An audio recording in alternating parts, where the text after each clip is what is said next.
Sa nakaraang video, isang lupain ang bumungad sa kanila, balot ng makakapal na ulap at tinubuan ng mga matutulis na tinek. Ang mga tuyot at baluktot na sanga ay nakausli sa lahat ng direksyon, kaya't imposibleng makalakad ng hindi nasasaktan. Bigla na lang may isang dambuhalang mata ang sumilay mula sa gitna ng makapal na ulap. Kasabay nito, narinig ang malamig at nakakapangilabot na boses mula sa isang nakakasulasok na nilalang. Tingnan nga natin, sino ang nangangailangan ng matamis na panaginip. Unti-unting lumapit ang mata hanggang sa tuluyang lumitaw ang buong anyo nito. Lumulutang ito sa ibabaw ng mga tinek, parang maltong walang paa na balot ng sirang itim na balabal. Pero sa ilalim ng kanyang hood, wala siyang ulo, wala ni anong ulo man. Agad na binuksan ni Lin Tian ang stats ng nilalang. Dream Demon. Level, 84. Race, Undead. Class, None. Title, Born of Nightmare. HP, 2,000. Strength, 670. Defense, 472. Skills, Dream Manipulation, Eye of Confusion, Void. Equipment, None. Combat Power, 3,800. Sa ilalim ng hood, may isang itim na mata na may kumikislap na pulang pupil.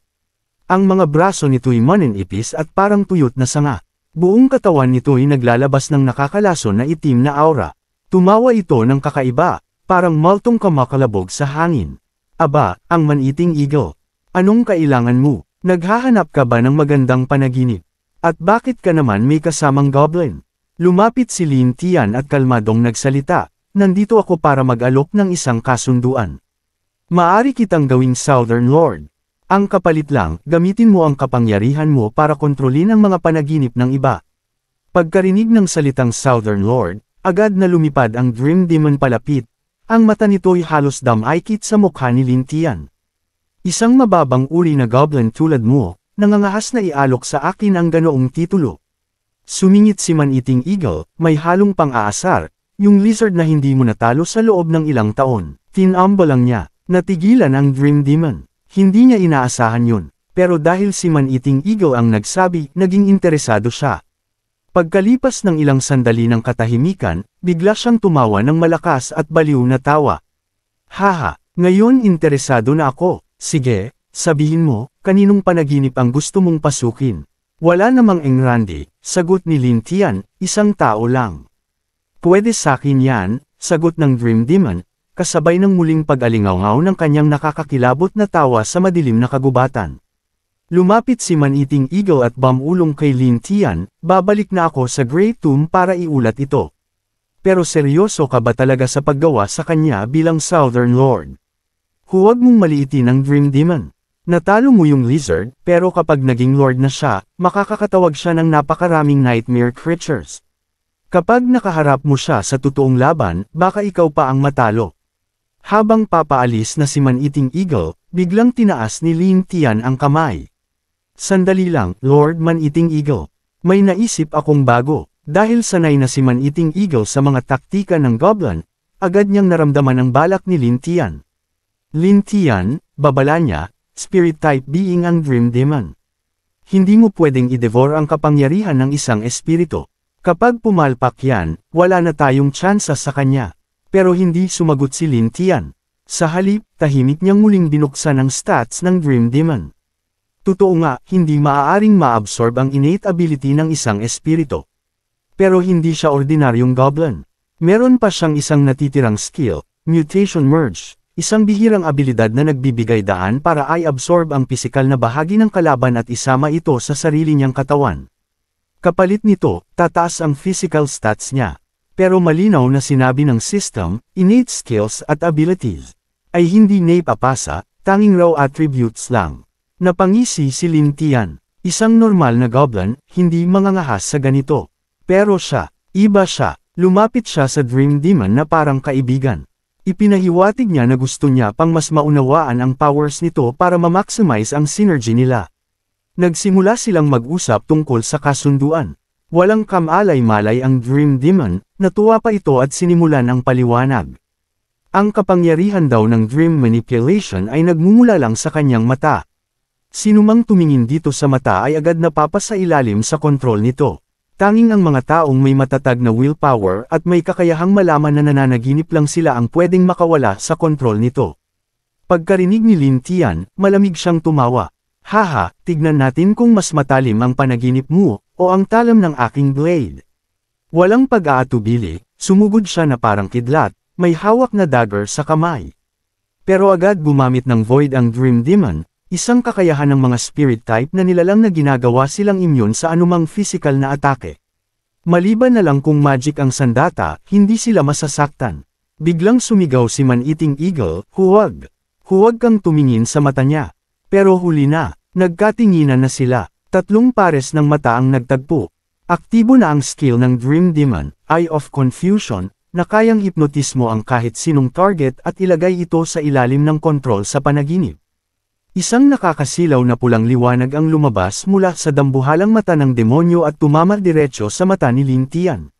Sa isang iglap, napaatras si Lin Tian na parang nawasak ang kaluluwa. Bumagsak siya sa lupa, nawalan ng malay, at tuluyang nahulog sa isang malalim na panaginip. Nang makita ito, agad na lumipad si Man-Eating Eagle. Pero ngumisi lang ang Dream Demon, at pumasok na sa mismong panaginip ni Lin Tian. Haha, tapos ka na, sigaw ng Dream Demon. Sa loob ng panaginip, dahan-daw ang damilat si Lin Tian. Masakit ang ulo niya, at biglang napansin ang paligid, isang tuyot at naglalagablab na lupain ng bulkan.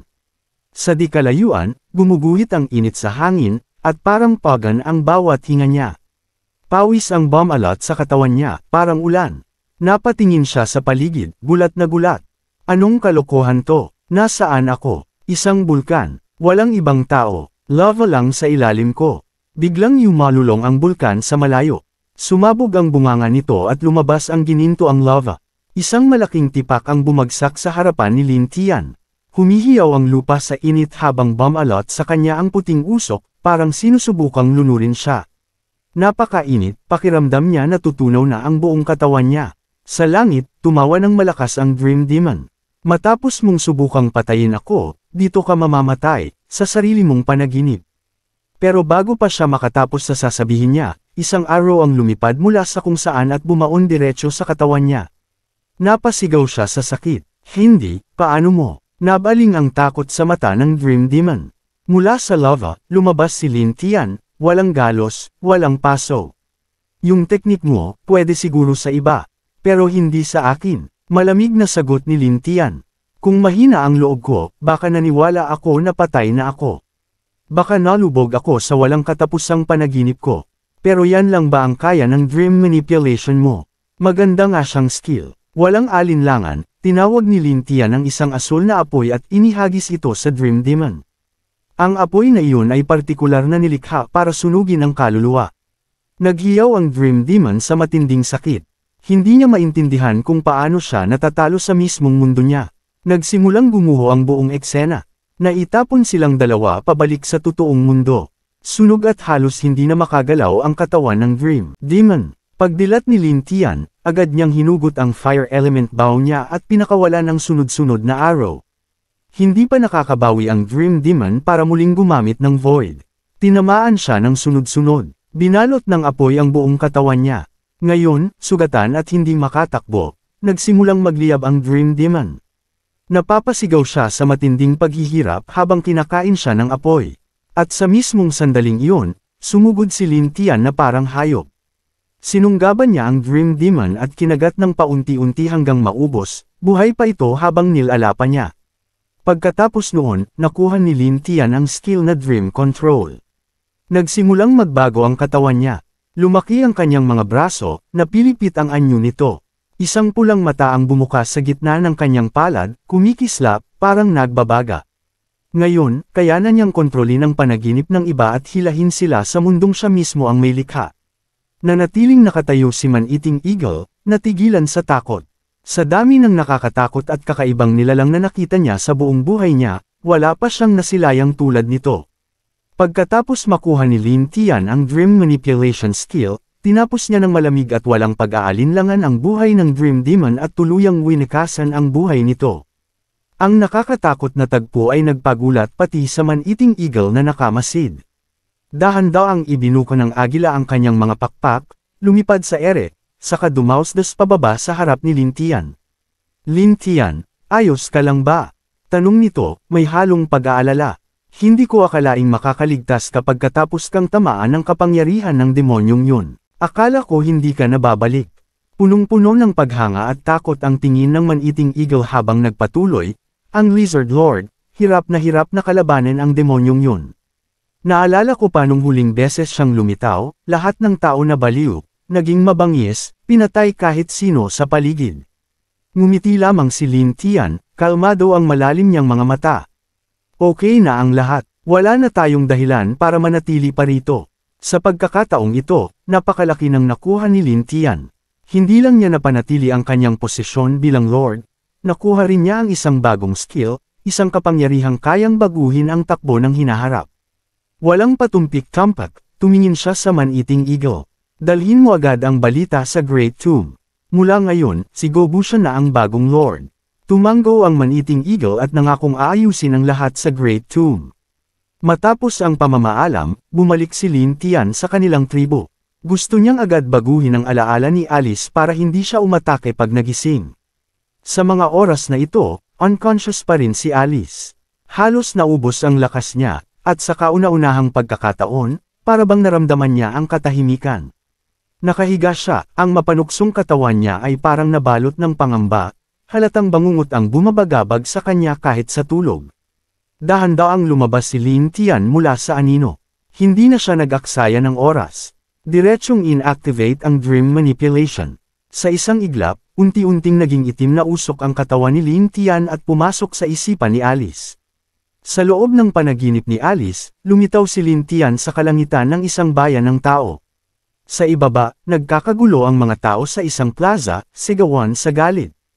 Patayin ng goblin, patayin ng goblin, parusahan ng maruming babae, isang kinatawan ng banal na simbahan na gumawa ng ganyang kasalanan, hindi mapapatawad. Ito na ang pinakamalaking kahihiyan sa kasaysayan ng simbahan. Sa gitna ng galit na crowd, naroon si Alice.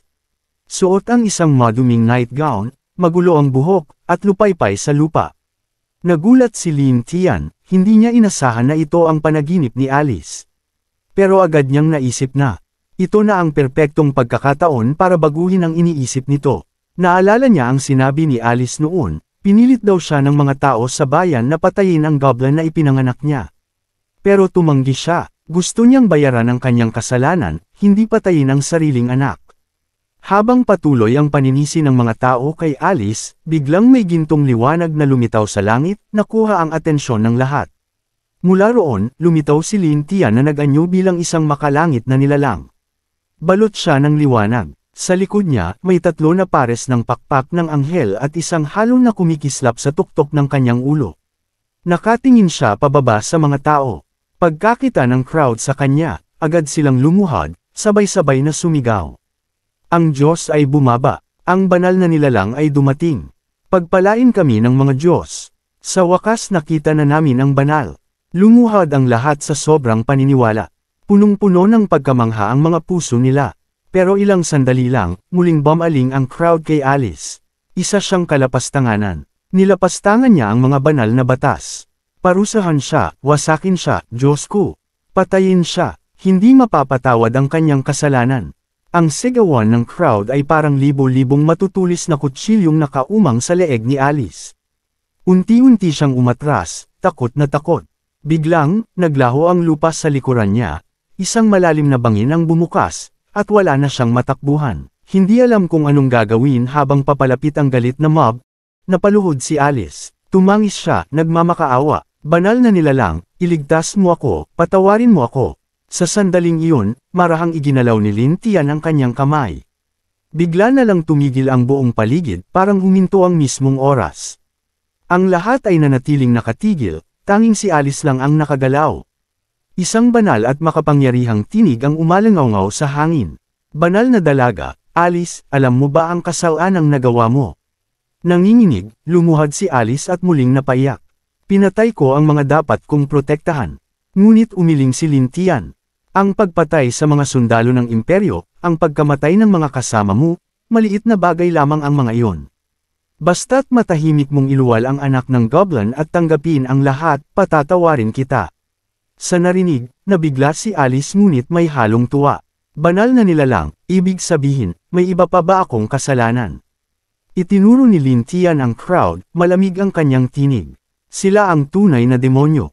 Sakim, makasarili, malulupit, nilulunod sa pagnanasa at kapangyarihan. Kinukuha ang hindi naman sa kanila. Sila ang tunay na halimaw. At ang ganitong kasalanan, hindi kailanman mapapatawad. Nanlaki ang mga mata ni Alice. Hindi siya makapaniwala sa kanyang narinig. Pero habang pinag-iisipan niya ito, unti-unti niyang na-realize. Lahat ng sakit na naranasan niya, ang pagkamatay ng kanyang pinakamamahal na mga kasama, ang divine punishment, na natanggap niya, lahat iyon dahil sa mga taong pinilit niyang protektahan. Kung hindi dahil sa kanila, wala sanang trahedya.